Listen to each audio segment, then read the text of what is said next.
नमस्कार दोस्तों, मेरा नाम राहुल नायक है। मैं फिर से हाजिर हूँ एक ऐसे चर्चित विषय पर बात करने जो आपने थंबनेल में देखा होगा। अरावली पर्वतमाला को लेकर जो सुप्रीम कोर्ट का फैसला आया है। अरावली पर्वतमाला प्राचीन पर्वतों का एक ऐसा अपरिचित अवशेष है जिसे भारत की सबसे पुरानी वलित पर्वतमाला माना जाता है। अरावली पर्वतमाला का इतिहास प्राकृतिक इतिहास है। ये उस समय से जुड़ा है जब भारतीय प्लेट एक महासागर द्वारा यूरेशियन प्लेट से अलग हुई। अरावली भारत की सबसे पुरानी पर्वत श्रृंखला है जो दिल्ली एनसीआर और आसपास के इलाकों को रेगिस्तान बनने से बचाती है। हाल ही में सुप्रीम कोर्ट के फैसले ने पूरे देश में बहस छेड़ दी। सुप्रीम कोर्ट ने ऐसा क्या कहा जिससे लोग नाराज हैं? अगर फैसले की जानकारी दें, हम कोर्ट का पॉइंट ऑफ व्यू हम देखें तो अरावली पर्वत श्रृंखला को लेकर एक नई और एक समान परिभाषा तय की है। कोर्ट के अनुसार वही इलाका अरावली पर्वत माना जाएगा जो आसपास की जमीन से कम 100 मीटर ऊंचा हो।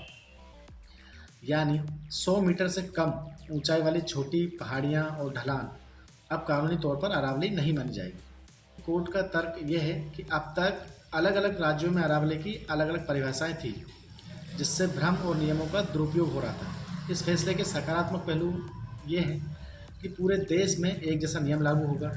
नई खनिज लीजों पर अभी फिलहाल रोक लगाई गई। सरकार का दावा है कि 90% से ज़्यादा अरावली क्षेत्र अभी भी सुरक्षित रहेगा। आपत्ति इसमें यह है जो अभी पूरे देश में विरोध का कारण बनी हुई है। आपत्ति और विरोध का कारण देखें तो विवाद यहीं से शुरू होता है। पर्यावरण विद्वानों का कहना है अरावली सिर्फ ऊंचाई नहीं, एक पूरा इकोसिस्टम है। छोटी पहाड़ियां भी पानी रोकने, भूजल भरने और धूल तूफान रोकने में अहम भूमिका निभाती है। आशंका है कि 100 मीटर की सीमा के बाहर आने वाले इलाके अब खनन और निर्माण के लिए खोल दिए जा सकते हैं, इंडस्ट्रियल डेवलपमेंट के लिए यूज़ किए जा सकते हैं, जिससे दिल्ली एनसीआर और आसपास के इलाकों की हवा, पानी पर और जलवायु पर बुरा असर पड़ सकता है।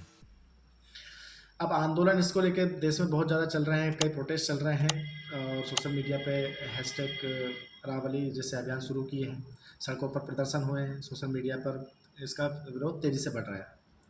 कुछ नेताओं का आरोप है कि यह फैसला पर्यावरण से ज़्यादा खनन और रियल एस्टेट हितों को फ़ायदा पहुंचाना है। इसके कंक्लूजन की हम बात करें, निष्कर्ष की बात करें तो सवाल ये नहीं कि कोर्ट सही है या गलत है।